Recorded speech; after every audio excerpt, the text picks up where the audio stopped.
Right. So, at some point in the last, 20 years or so, we stopped drinking water. Not entirely, obviously. We didn't just collectively forget it existed, but somewhere along the line, water became the boring option, the backup, the thing you drink when there's nothing else, or when you're on some sort of health kick that'll last until the weekend. Instead, we've got fizzy drinks with breakfast, energy drinks on the commute, a large coffee with about 4 pumps of something sweet in it by 9 in the morning, a flavoured water that isn't really water at all. It's just water that's been told it's allowed to have opinions. A glass of wine on Tuesday because Tuesday is stressful now, apparently. And then a couple more at the weekend because that's just what weekends are. And I'm not judging any of that, genuinely, because I've done all of it.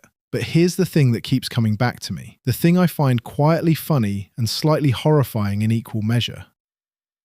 Most of those drinks are just flavoured water with something added to make you want more of them. That's basically what they are. Sugar water, caffeine water, alcohol water, fruit-flavoured something water.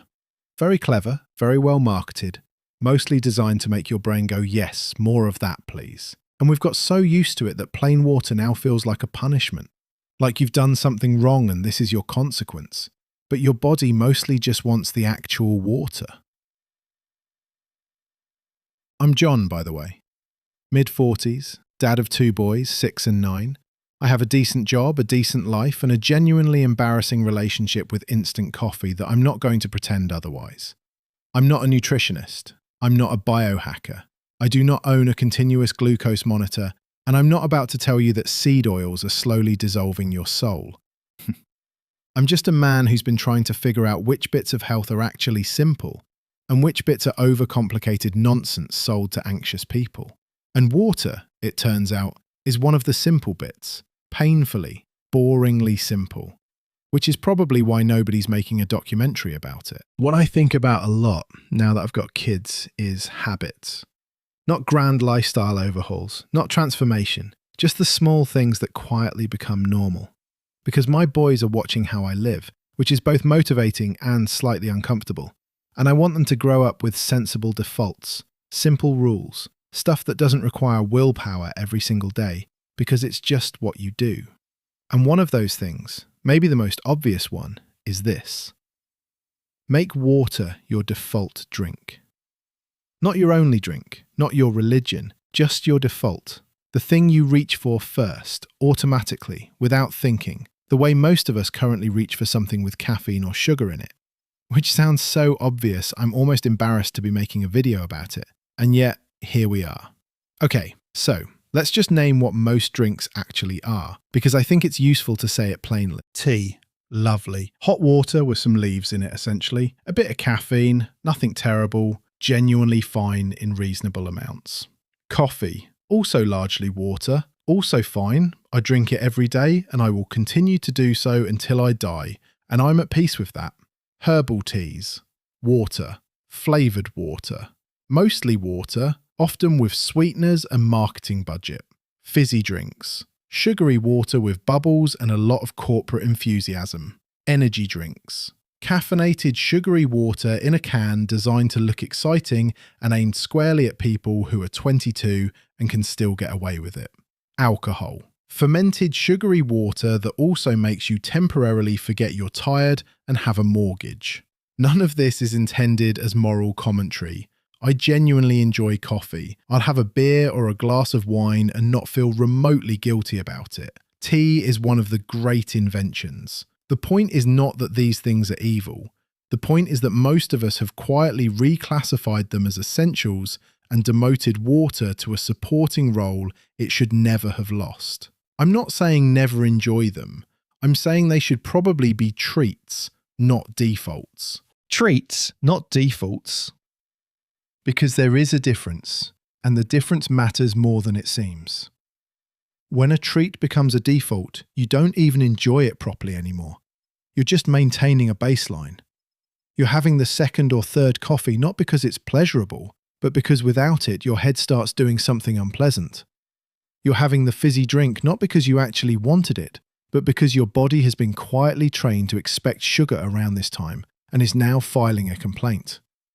And meanwhile, your body, which is doing an extraordinary amount of work, just running the basic systems, keeping you alive, pumping blood around, processing whatever you had for lunch.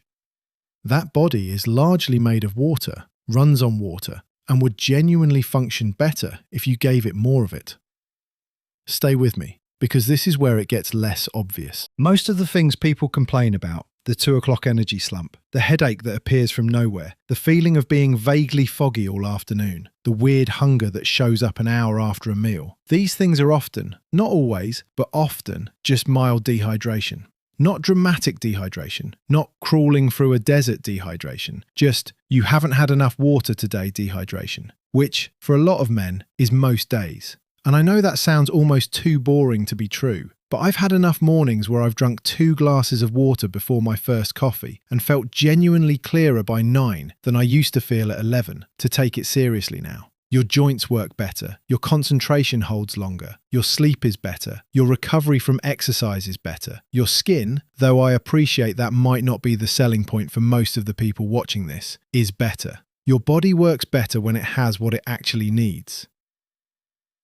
Give it what it needs. And the reason most of us don't is not laziness, exactly. It's that we've been very effectively sold an alternative. Think about how much of what you drink is because someone has spent enormous amounts of money making sure you want it. Fizzy drinks engineered to hit specific sugar and flavour combinations your brain finds almost impossible to say no to. Coffee shops whose entire business model depends on you not just having a black coffee. Energy drinks with branding designed to make you feel like drinking them is somehow part of an athletic identity. Alcohol so woven into British social life that having a sparkling water at a pub can feel vaguely like you're announcing a personal crisis. We've normalised drinking treats all day long. And the strange and slightly uncomfortable side effect is that we're taking in hundreds of calories we don't notice, driving cravings we don't understand, and wondering why we feel a bit rubbish half the time, while simultaneously not connecting any of it. Liquid calories are the quiet ones. They don't register the way food does. Your brain doesn't really account for them properly. A large flavoured coffee on the way to work can be 400 calories, feel like nothing, and still leave you hungry an hour later. 2 glasses of wine in the evening are a few hundred more. It adds up in a way that's genuinely invisible until it isn't. And I'm not saying count every calorie. I'm really not. I find that kind of obsessive relationship with food exhausting and ultimately counterproductive. What I'm saying is that water has no calories, has no sugar, has no caffeine, has no downside, and your body actually runs on it. So maybe it should be the thing you drink most of, simply because it's useful, and everything else should occupy its proper role as something you enjoy when you want it. Water should be the normal setting. Water is the normal setting. Everything else is optional. So practically, this is what I've done, and honestly, it is spectacularly unglamorous. I keep a bottle of water on the desk. I have a glass before my morning coffee, not instead of, before. I drink a glass with every meal. I carry water when I'm out. That's basically it. I haven't given up coffee. I still drink alcohol occasionally. I still have tea constantly because I'm British and it's essentially required. But water comes first now. It's the default. Everything else is a choice I make consciously rather than a habit I fall into on autopilot. And what I've noticed over time is that I think about the other drinks less. Not because I'm suppressing the urge, but because a lot of that urge was just thirst. Just ordinary, easily solved thirst, dressed up as a craving for something more interesting. Here's what I think about when I think about my boys growing up. I think about the habits they'll form before they're old enough to question them. The defaults they'll reach for without thinking. And I want those defaults to be sensible ones. Not because I want them to live without pleasure, absolutely not. But because I want them to understand the difference between something that genuinely serves them and something that's just been normalized. Your body carries you through your entire life, every single day, without asking for much. Giving it water is probably the least you can do. Start there. It's simple enough that it almost sounds stupid. It's boring enough that nobody makes it feel exciting.